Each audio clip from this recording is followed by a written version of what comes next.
Voilà, mesdames, messieurs, bonjour, bon début d'après-midi. Je suis très heureux de vous accueillir ici pour cet échange, cette plénière exceptionnelle. A great pleasure for me to welcome you here and a great honor to welcome here in Jouy-en-Josas Mrs. Ursula Burns. This will be a 30 minutes debate between Geoffroy and Ursula, divided into 3 parts. We're going to discuss France's attractiveness, business and its ecosystem, relationships with politics, and third, innovation and transformation, exemplified by the big changes that occurred in Xerox. So I will be the timekeeper, and I will try to make the debate the more fluent for you. Je vous rappelle que vous pouvez utiliser les traducteurs qu'on vous a remis, un pour le français, 2 pour l'anglais. Je vous demande d'accueillir très chaleureusement Madame Ursula Burns, présidente et CEO de Xerox, et Monsieur Geoffroy Roux-de-Bézieux, vice-président délégué du MEDEF. Please come and join me on stage, Mrs. Burns and Geoffroy. Geoffroy, yeah. Geoffroy au milieu. Okay. First of all, it's a great pleasure for me to welcome you here in Jouy-en-Josas. And a great pleasure also to present you Mrs. Ursula Burns. She's the Chairman and Chief Executive Officer of Gregg's Corporation and the first black woman to lead the Fortune 500 company. She has risen steadily through the ranks of Xerox. Let me tell you about the fascinating backstory of Ursula. She grew up in the Lower East Side of New York City, then went to Polytechnic Institute of New York University to become a mechanical engineer. She then joined Xerox as a summer intern and never left. It's a story that has been lasting 34, almost 35 years. Yeah. Every corner of the company has no secret for her because she worked in different departments such as product development and manufacturing, supply chain operations, research and development, marketing and distribution, domestic and global. But what about the company? I told you about a big change in Xerox.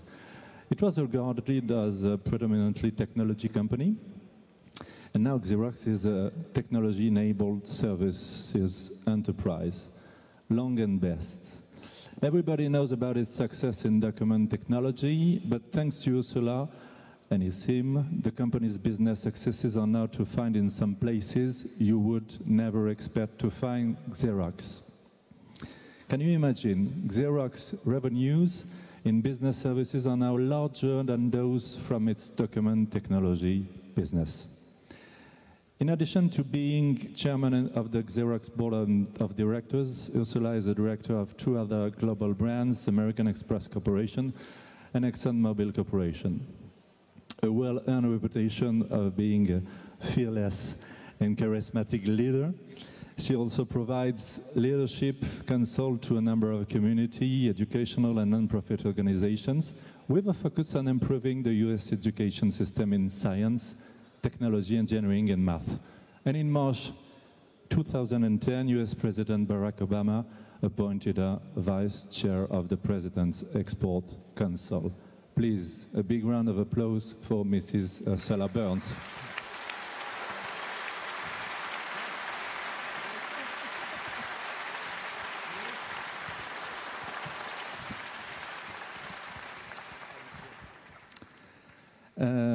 Geoffroy.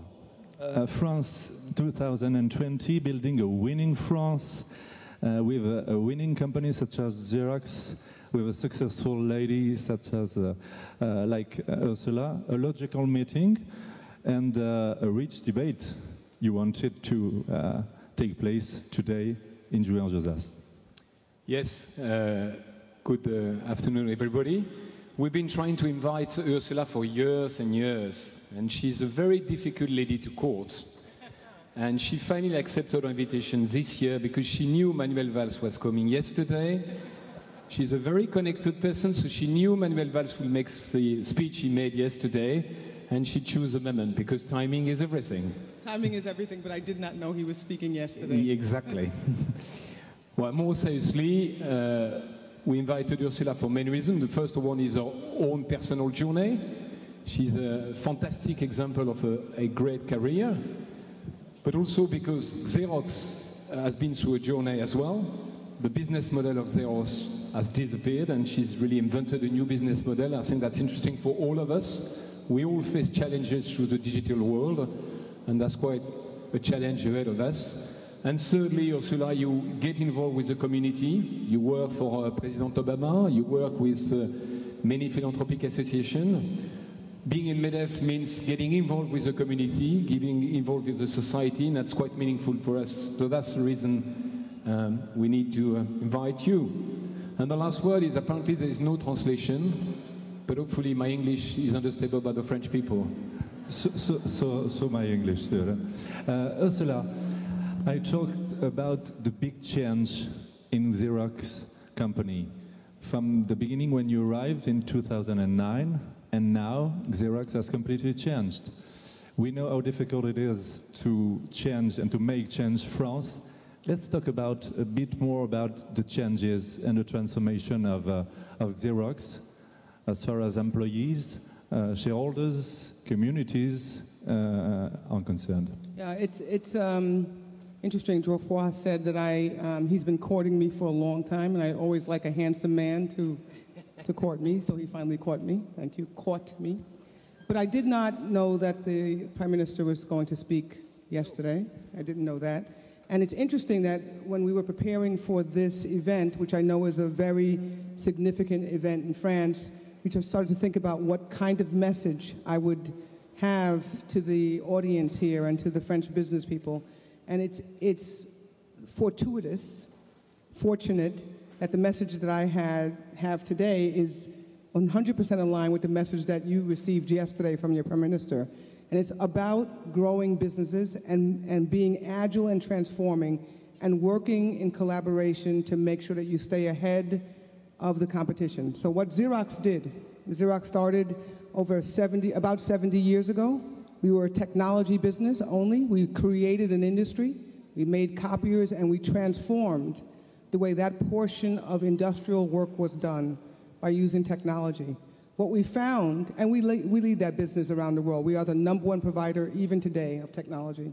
So we could stay there if we wanted to. We could have stayed in that portion of the business and not moved. But what we found was technology, digitization of society, societal needs, the way and interaction that we had with governments, and communities were all changing.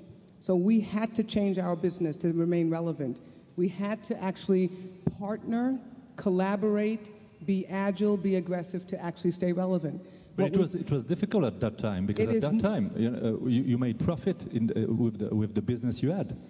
And more than at that time, we still make a lot of profit with the business that we had, and we expect to continue to make that profit. It's important. But we also knew that if you look ahead, that business would become less and less relevant as time went on. So it's one of the most important and difficult things to do is take something that's your heritage, that you love, that you are named for, that you create an industry for, and realize that it's changing and that you're going to have to use the assets that you had there and apply them somewhere else. We do that now. We did it fortunately ahead of a disaster for the company. We did it ahead of someone standing on top of us telling us we had to do it, and it gives us a little bit more flexibility. It's very difficult to do, but it's obviously possible to do. And it's about leadership. I talk about this, and I'm sure we'll talk about it more. It's about deciding on a direction, having an excellent team who can support you, but then moving. It's and explaining employees how the change is important. Yeah, one of the things that I say a lot, I took this from another great CEO, there's two responsibilities of a leader. One is to define reality, and the second is to give hope. Right? Le premier, c'est de définir la réalité. Et deuxièmement, il faut donner de l'espoir. Le monde change, les concurrents, les nations concurrentes arrivent, la technologie pousse le changement. C'est la réalité. La technologie nous donne des opportunités. L'espoir, c'est que cela ne nous tue pas. L'espoir, c'est que vous changez votre business model, votre modèle commercial, pour que la réalité et l'impact soient positifs. Et voilà à quoi sert le leadership. Très intéressant. On va avoir deux leçons. On va avoir des changements massifs dans le numérique. On le sait déjà dans l'industrie de la musique, de la photo, mais il y a des gens qui ne le savent pas encore. Et je pense qu'il faut que se lève la tête. Est-ce que vous êtes en train de dire qu'il veut changer? Oui, justement, l'industrie du livre, hôtelière, avec Booking.com. Dans le MEDEF, nous avons créé un comité qui s'appelle la transformation numérique au digital, qui s'apprête à évangéliser tous les secteurs que dans les 10 années à venir, c'est là où on va faire des affaires. Vous êtes très modeste d'ailleurs. Le leadership est important, aussi bien pour les affaires, mais également pour le gouvernement. Nous avons vu la preuve hier. Quand vous avez un leader, il y a une direction, on sait où on va. Exactement, oui. D'ailleurs, en plus de la collaboration est également importante. On va en parler, je pense. L'une des choses, en tant que leader, dont on se rend compte, c'est qu'on peut avoir la tête un peu gonflée, mais si vous essayez de faire ça seul, vous allez vous casser les dents. Donc, la collaboration à l'intérieur de la société et également entre les industries, mais aussi avec le gouvernement, est important. Oui, c'est un système écologique en quelque sorte. En tant que PDG, j'étais très surprise par l'interaction nécessaire avec le gouvernement. Avant de devenir PDG, il fallait que je travaille avec d'autres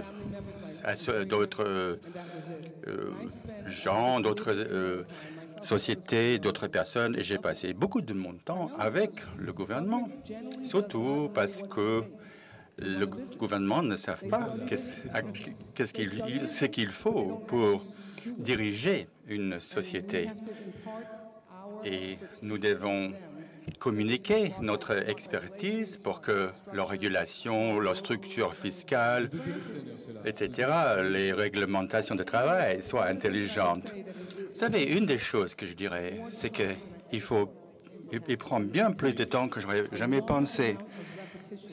Il faut énormément répéter pour faire passer les messages, oui, pour apprendre. Mais si nous ne le faisons pas, je dis toujours à mes coéquipiers, il va falloir que nous vivions avec le résultat si nous n'arrivons pas. Parlons de l'attractivité de la France. Mon collègue de MEDEF, Jean-Patrick, beaucoup de temps, beaucoup de répétitions. Nous avons bien reçu le message pour les semaines à venir. Geoffroy, let's talk. On va parler de l'attractivité de la France, quelque chose qui vous tient déjà à cœur. Oui, c'est l'un des thèmes de l'université. Nous passons notre temps à nous plaindre en ce qui concerne la difficulté de faire des affaires en France à cause du temps de travail, la structure fiscale. Et en dépit de cela, vous avez investi beaucoup d'argent en France. Vous avez une grande opération.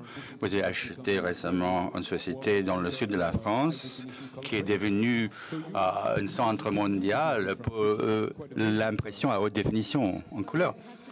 Ça, c'est étonnant pour nous. Oui, il faut que ça devienne plus facile.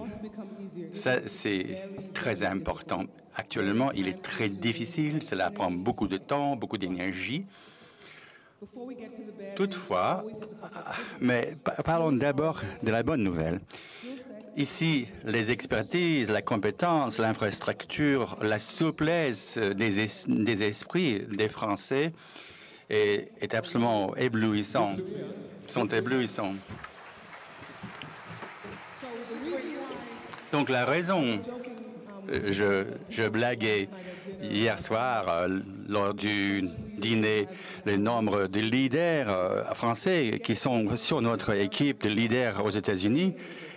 ça n'est au point où les Américains commencent à se plaindre du nombre de Français qui viennent à diriger les sociétés. Et je crois que c'est une preuve de l'intelligence, du côté innovateur des Français. Et ce sont des bons démarreurs. Donc, au côté, pour ce qui est la côté haute de l'échelle, c'est facile pour la France de concourir avec le monde. Mais le grand défi, et je pense que c'est presque un étranglement, c'est le niveau du milieu et du bas. Là, nous sommes des très grands utilisateurs. Nous avons 140 000 personnes dans le monde, dont 80 000 sont des gens au niveau de la transaction. Ils ont la compétence, mais ce ne sont pas les plus hauts niveaux. Il est très difficile, je ne vais pas dire impossible, mais extrêmement difficile d'avoir ce niveau de travailleurs en France. C'est très concurrent autour du monde, du point de vue souplesse et rémunération. Et il va falloir que vous y arrivez à remédier à cette situation. Je pense que Xerox France pourrait être plus grande si les réglementations du travail et la souplesse et la technologie et la vitesse à laquelle vous faites des affaires, cela pose un problème. Souplesse, donc décisionnaire. Nous savons tous, à MEDEF, ça fait 20 ans qu'on se bat. Ce qui est intéressant, on peut avoir plus de jobs, si on pouvait avoir de la croissance, si on avait une réglementation plus souple. C'est absolument certain. Vous nous avez convaincus. Notre secrétaire d'État, M. Mondon, de la simplification de Platon, il n'a pas encore simplifié grand-chose, mais il y travaille. Et nous espérons que ça va arriver, mais nous avons des années de retard en matière de red tape, de bureau. L'une des choses que nous avons observées, il y a des exemples de changements qui peuvent servir de preuve. Si vous êtes davantage de flexibilité, de souplesse, votre économie va croître. Regardez, par exemple, le Royaume-Uni. Il y a 10 ans, ils étaient dans la contrainte, comme vous êtes aujourd'hui en France. Ils ont fait des changements significatifs et leur base de travailleurs a grandi. Les États-Unis également, ils étaient littéralement coincés par la complexité, mais ils ont fait du progrès. Le Royaume-Uni, ils ont créé ce que l'on appelle le Red Tape Office. C'est pas facile à traduire en français, mais ça veut dire c'est des fardeaux administratifs. Il y a quelqu'un qui a des pouvoirs sur tous les autres ministères pour couper cette red tape. Et il fait bien plus des affaires aux États-Unis qu'il y a 10 ans. Et c'est très urgent parce qu'à la place de la France vis-à-vis de l'Europe, parmi les nations, on peut parler de la Chine, qui se comporte exactement comme une société. Oui, j'en parlais il n'y a pas longtemps. Notre équipe réfléchit beaucoup à ce sujet.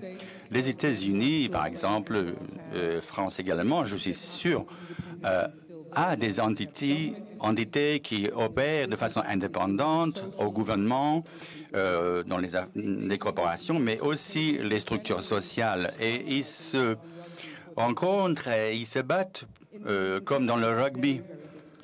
En Chine, c'est très différent, c'est très bien orchestré. D'ailleurs, c'est peut-être pas forcément comme ça que nous voudrions faire des affaires, mais il faut qu'on regarde leur efficacité et la vitesse de leur processus décisionnaire et leur efficacité du point de vue de concurrence contre nos sociétés et nos pays. Et c'est l'une des raisons. C'est là on parle de la collaboration aux États-Unis de façon très intensive avec le gouvernement. On ne peut pas passer tout notre temps à essayer de trouver comment contourner les régulations. Ça nous prenait trop d'énergie On voulait les éduquer pour qu'ils comprennent l'impact des options et comprendre ce que nous cherchons à faire en tant que société, c'est que élargir la part pour tout le monde. Tout le monde a besoin de plus de profits, plus de revenus. Eux, ils ont besoin de revenus fiscaux. Donc, si ça grandit, ça profite à tout le monde. Nous connaissons la chanson en France. Ce qui est intéressant, vous êtes PDG adjoint de l'Export Council, Conseil d'exportation. Une des choses que j'ai lues, c'est que on peut avoir l'égalité pour tout le monde. Et une problématique en France, nous nous voyons comme être naïfs, comme des naïfs vis-à-vis les Chinois. Par exemple, eux, ils ont recours à toutes les stratèges. Nous, parfois, naïfs vis-à-vis les États-Unis également. Et cela se joue différemment. J'ai cité quelques exemples récemment. Est-ce que nous sommes naïfs en tant qu'Européens?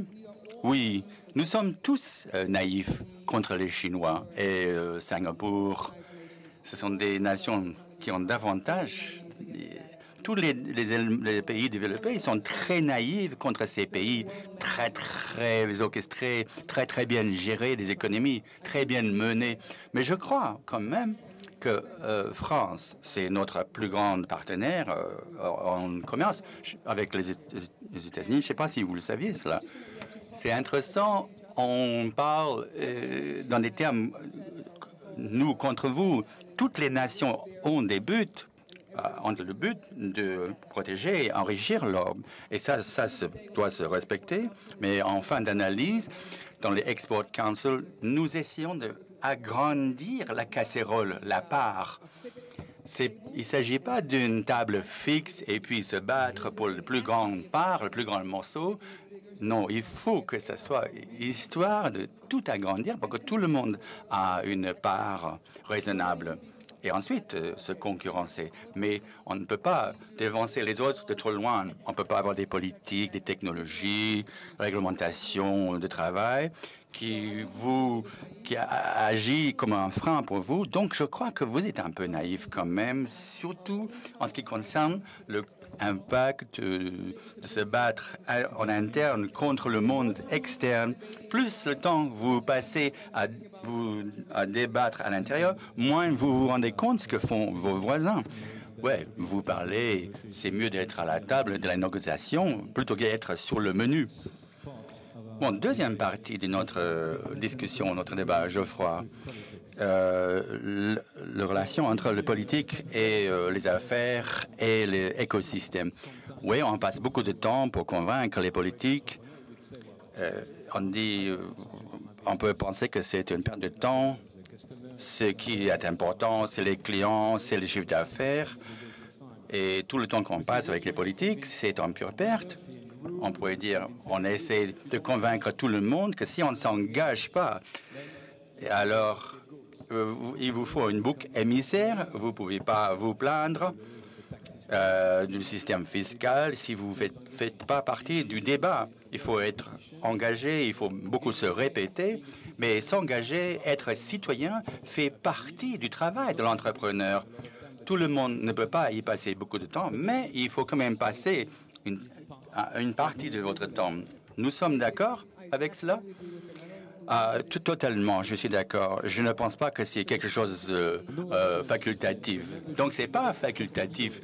Donc, être membre de MEDEF, ça doit être mandatoire. Oui, nous utilisons nos ressources du monde pour avancer nos sociétés.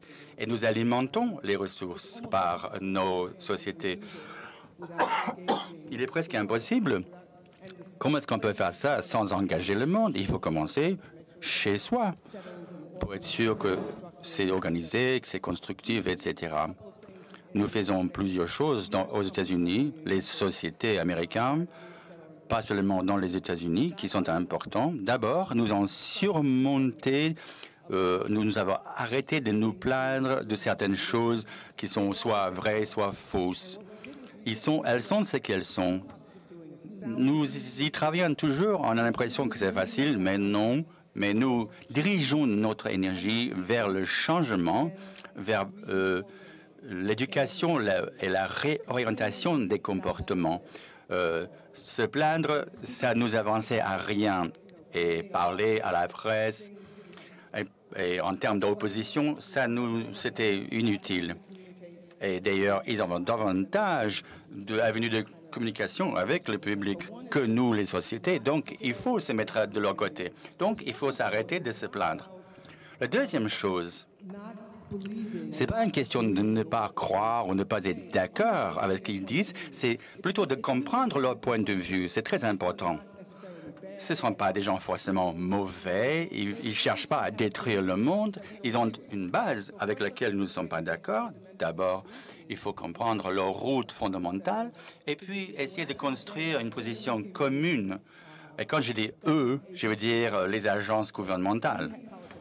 Et nous avons des politiciens. Trois choses qui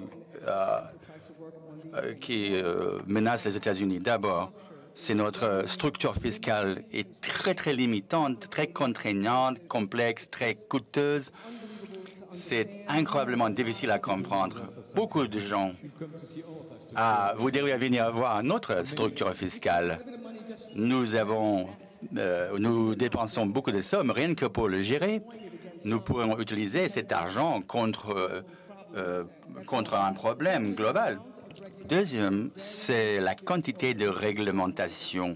C'est extraordinaire. Nous avons des régulations qui arrivent de toutes les agences concernant tous les sujets. Et nous essayons d'assouplir cela. Les politiques disent nous avons besoin d'être régulés parce qu'on fait des mauvaises choses, mais nous pensons que la réglementation raisonnable est importante. Donc, une structure fiscale qui est complètement hors contrôle et un environnement réglementaire. Et aussi, cela est spécifique aux États-Unis. Pour créer du talent aux États-Unis, c'est très bizarre. Le mouvement des gens autour, il faut changer nos stratégies, notre politique là. Malheureusement, nous sommes à un côté de la barrière et beaucoup de gens sont de l'autre côté du débat et le gouvernement se trouve au milieu et prend plutôt la partie du peuple et donc contre nous, donc à toutes les règles dans tous les pays, les Royaumes-Unis, la France, les États-Unis. C'est compliqué de gérer tout ça pour faire des affaires. L'un des mouvements que vous avez qui nous intéresse, c'est ce que vous faites pour l'éducation, sciences, technologies, mathématiques, commerce. Et vous êtes assez engagé en tant que bénévole. Ça nous intéresse. Nous avons un bon background en éducation dans la France, mais ça descend. Nous perdons du terrain et ça nous inquiète. Qu'est-ce que vous faites là? Est-ce qu'il y a des choses que nous pouvons apprendre? Bon, du point de vue Xerox, c'est pas moi qui l'ai démarré. Il se trouvait que j'avais une passion qui s'alignait bien avec celle de la société. Mais les faits sont là. C'est une conversation, c'est une passion que vous allez entendre. Vous allez simplement regarder les données. La plupart des défis qui confrontent devant les sociétés, c'est l'eau potable, c'est les soins de santé, l'énergie, c'est la numérisation, la digitalisation, c'est l'infrastructure sanitaire. C'est extraordinaire. Toutes ces choses qui sont des problèmes ou des opportunités prennent leurs racines dans la technologie. Les scientifiques, les technologiques, les mathématiciens, les ingénieurs, eux, ils peuvent résoudre ces problèmes.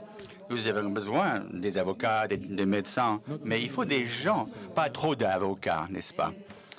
Effectivement, nous perdons du terrain aux États-Unis en ce qui concerne le développement des économies en tant qu'entité totale. Nous créons moins de ces gens pour résoudre ces problèmes. C'est nous qui devenons une économie développée, les nations qui des services. Oui, c'est solutions qui aident. Oui, c'est ça qui résout les problèmes. Les faits, nous avons davantage de personnes, nous avons plus de gens, mais moins d'eau. Tout est urbanisé. Comment faire déplacer les voitures en France ou à New York? Comment faire ceci? Comment avoir un monde meilleur? Donc, nous nous sommes plongés là-dedans. Il nous le fallait. C'est purement égoïste. On a besoin de ces gens à Xerox pour que la société marche bien. On a simplement jeté de l'argent vers ces gens. C'était pas ça. Il fallait s'engager. Mes employés, mes travailleurs, il faut que je m'engage avec eux. Dernière partie, innovation. Il y a vraiment quelque chose d'étonnant dans votre transformation chez Xerox. Vous savez comment transformer des milliers de gens. On l'a essayé avec le marché français des télécoms. Et c'est facile peut-être de changer, de modifier 250 personnes, d'expliquer le changement des emplois. Mais vous l'avez fait à l'échelle de plusieurs milliers de personnes. Donc là, le leadership est très important. Comment avez-vous fait? Vous comprenez le sens de leadership en France? C'est comme la Vierge Marie qui fait une apparition de temps en temps. Sinon, les croyants ne croient plus en elle. Et on appelle ça aussi le rôle du leader pour que les employés comprennent pourquoi les changements sont importants, sinon ils ne comprennent pas pourquoi on change de stratégie. Eh bien, moi, je crois dans les transformations au niveau des managers, bien sûr, et du leadership, parce qu'il y a des nuances à faire, parce que les gens pensent que le leadership repose sur les épaules d'une seule personne. Donc, ils regardent le PDG, ils regardent les cadres, les dirigeants et ils disent, voilà, c'est vous le leader. Et donc, ce fardeau du leadership est un fardeau qui n'est pas partagé. Et plus vous êtes haut placé dans la pyramide, plus ce fardeau est lourd.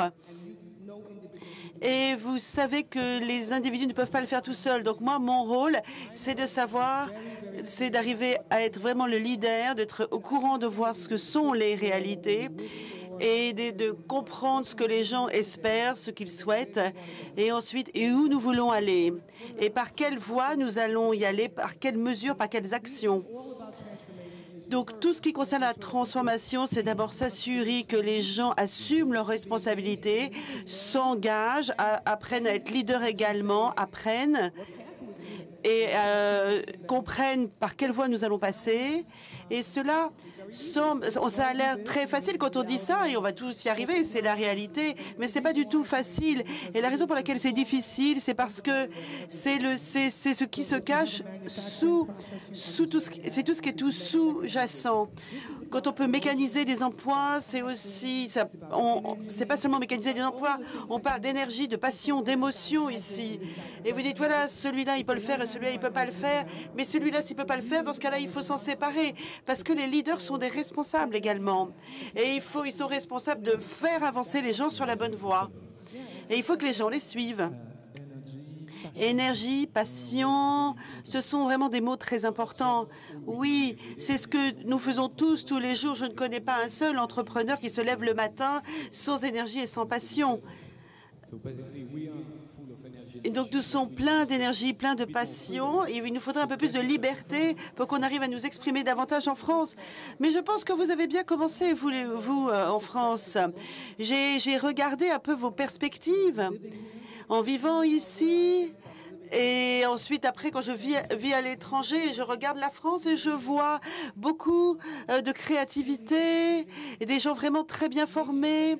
Et je vois une nation très bien formée. Et je vois que les défis sont surmontables. Et quand on regarde donc cette force que vous avez au sein de l'emploi, vous devez vous construire à partir de cette force. Et surtout, ne pas s'éloigner de cette force que vous avez grâce aux employés. Sans eux, vous ne pourrez pas y arriver. Si vous vous concentrez trop sur les réglementations du gouvernement, vous oublierez la force que vous pourrez tirer de la main-d'œuvre qui est à vos dispositions. Merci Ursula. Vraiment, nous pouvons l'applaudir bien fort. Ursula. Pour conclure ce débat concernant l'innovation, concernant le monde numérique qui se trouve partout, qui nous entoure, la différence entre le juste à temps et le juste au cas où, c'est exactement ce qui se passe chez Xerox. J'ai parlé déjà des différentes entreprises, où on en était il y a 5 ans, les entreprises, la position des entreprises il y a 5 ans, il y a 10 ans, et on n'est pas différent par accident, on est différent parce que, en fonction de la demande, en fonction des changements que l'on a apportés, en fonction des erreurs que l'on a commises parfois. Et on n'essaye pas seulement d'être au cas où, mais on est juste au bon moment, mais aussi juste au bon moment. Et il ne faut plus tourner autour de ce qu'on doit faire. Il faut vraiment... on n'a pas les moyens de ne pas être là au bon moment. Il faut vraiment être là au bon moment. Donc, encore un grand merci pour ce grand moment avec vous, rempli d'énergie, de réussite. Je tiens vraiment à vous remercier très sincèrement, Madame Ursula Burns. Merci de l'applaudir. Merci, Geoffroy.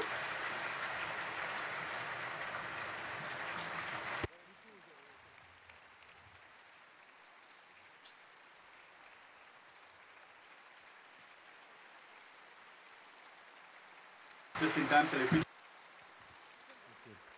Voilà, merci beaucoup. Salut. Merci aux équipes de Xerox France et à son PDG. Merci à Madame Ursula Burns. La suite, bon après-midi à vous et une France qui gagne, qui bouge comme le monde. Merci à vous.